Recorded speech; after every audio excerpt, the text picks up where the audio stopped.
पाकिस्तान के नौजवानों को आगे आना होगा। सुख चैन की जिंदगी जियो, रोटी खाओ, वरना मेरी गोली तो है ही। शांति से रोटी खाओ वरना मेरी गोली तो है ही। ये अल्फाज थे भारत के प्राइम मिनिस्टर नरेंद्र मोदी के। भारत के प्राइम मिनिस्टर नरेंद्र मोदी एक इंतखाबी जलसे में शुरका से खिताब करते हुए पाकिस्तानी अवाम को धमकियां देने पर उतर आए। कहने लगे, सुख चैन से रोटी खाओ वरना मेरी गोली तो तुम्हारे लिए है ही। अब यहाँ पे बात करने का मकसद ये है कि मुसल्लह अफवाज पाकिस्तान से मुंह की खाने के बाद नरेंद्र मोदी फिर अपनी औकात दिखाने लगे, अपने मुंह से जहर उगलने लगे और दोबारा अपने मुंह से फायरिंग जारी कर दी। क्यों? आखिर नरेंद्र मोदी पाकिस्तान और पाकिस्तानी अफवाज पर तनकीद क्यों करते हैं? उसकी एक बेसिक वजह यह है कि अब 10 साल बाद मोदी ने अलायंस कायम की। उसकी सबसे बड़ी वजह यह थी कि उनका अब बिहार में बहुत ही तगड़ा मुकाबला होने जा रहा है। चूँकि मोदी अपनी कारकर्दगी पर तो इलेक्शन जीत नहीं सकता, इसलिए उसने एंटी पाकिस्तान और एंटी मुस्लिम फीलिंग्स को दोबारा उबारना शुरू कर दिया है। मोदी ने अपने बयान में कहा कि वो पाकिस्तानी नौजवानों को यही कहेगा कि वो सुख चैन से अपनी रोटी खाएं, वरना उसकी गोलियां पाकिस्तानी अवाम के लिए तैयार पड़ी हैं। वहीं पर अगर देखा जाए तो इंटरनेट पर इसकी शदीद मुखालफत की गई। इंतखाबी जलसे में मौजूद शुरका ने ही नरेंद्र मोदी के खिलाफ नारेबाजी शुरू कर दी थी। एक प्राइम मिनिस्टर जो कि एक रिस्पॉन्सिबल बंदा होता है और एक प्राइम मिनिस्टर जो कि अपने पूरे मुल्क का नुमाइंदा होता है, अगर वो जंगोइज़म की तरफ चलना पड़े तो उसके पीछे क्या हो सकता है। यहाँ पे एक बात वाज़े करना चाहते हैं कि इंडिया हमेशा एक ही बात कहता है कि पाकिस्तान एक टेररिस्ट रियासत है। आतंकवाद पाकिस्तान की सेना और सरकार के लिए पैसा कमाने का जरिया बन गया है। लेकिन इसके बरक्स होता जा रहा है। पाकिस्तान ने जैसे रिटेलिएट किया, इंडिया अपने होशो हवास खो बैठा है। अपने राफेल तैयारे गिराने के बाद इंडिया के होश ठिकाने ही नहीं रहे। यही वजह है कि अब बीजेपी के सियासतदान पाकिस्तान पर तनकीद करना शुरू हो चुके हैं।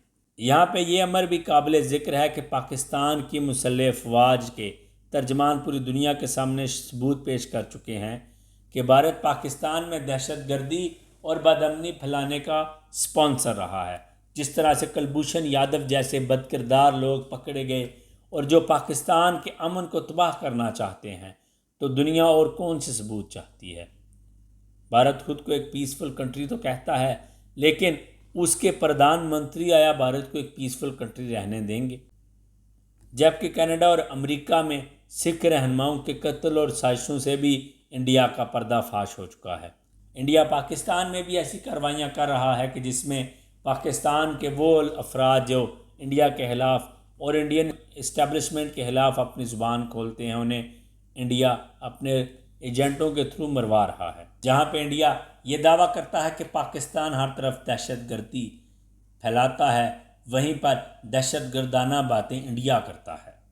उल्टा चोर कोतवाल को डांटे कि खुद एक बहुत बड़ा दहशतगर्द मोदी पाकिस्तान को दहशतगर्द की रियासत कहता है, जो कि वाज़ेह सबूत पेश कर चुका है कि हिंदुस्तान पाकिस्तान में दहशतगर्दी कर रहा है, जिसका एक वाज़ेह और मुंह बोलता हुआ सबूत BLA के दहशतगर्दों को इंडिया की तरफ से शय मिलना, उनको स्पॉन्सरशिप देना, उनको भरपूर सपोर्ट करना और दूसरी तरफ कुलभूषण यादव जैसे लोगों को पाकिस्तान में उतारना है। ये एक सोचने का अलमिया है कि दुनिया आखिर मोदी का असल चेहरा क्यों भांप नहीं रही है। जैसे कि नेतन्याहू एक दहशतगर्द इंसान है जो फ़लस्तीन पर जुल्म और सितम के पहाड़ तोड़ रहा है, वैसे ही नेतन्याहू का ये बेस्ट फ्रेंड मोदी भी उसके किरदार की तरफ चलना शुरू हुआ है। अब हिंदुस्तानी अवाम को सोचना होगा कि उसकी बागडोर अभी भी एक दहशतगर्द के हाथों होगी, जिसके हाथ पर गुजरात के मासूम मुसलमानों का आज भी खून शामिल है। थोड़ा सोचिए और अपने मुल्क भारत को बेहतरीन भारत बनाइए। सीनियर सहाफ़ी हामिद मीर ने लिखा कि इसमें कोई शक नहीं कि नरेंद्र मोदी एक सियासतदानों की खूबियों की कमी है। वो मुतकब्बिर और गैर मुहज़्ज़ब है। अब पाकिस्तानी अवाम को बराह रास्त धमकियाँ दे रहा है। اب اسے احساس ہو چکا ہے کہ پاکستان کا اتحاد اور خاص طور پر نوجوان پاکستان اس کے اوچھے عزائم کی راہ میں سب سے بڑی رکاوٹ ہیں۔ وہیں پہ سینیٹر عرفان صدیقی کا کہنا تھا کہ مودی گولی چلائیں گے تو جواب میں گولا کھائیں گے۔ اب ہندوستانی عوام کو بھی چاہیے کہ مودی کا اصل چہرہ پہچانیں، کیونکہ ہندوستان کے لیے سب سے بڑی مشکل اور سب سے بڑے دہشت گرد خود مودی ہیں، جو طرح طرح کی باتیں کر کے ہندوستان کو پھنسوا دیتے ہیں۔ اس میں کوئی شک نہیں کہ مودی ایک ایروگینٹ پرسن ہے جو صرف اپنی ذات کی برتری کے لیے سب کچھ کر رہے ہیں۔ ان سے پہلے بھی ان کے بڑے آئے تھے جو اپنی ذات کی برتری کے لیے سب کچھ کرنا شروع ہوئے، لیکن بعد میں نہ ان کا نام و نشان رہا، نہ مودی کا رہے گا۔ سبسکرائب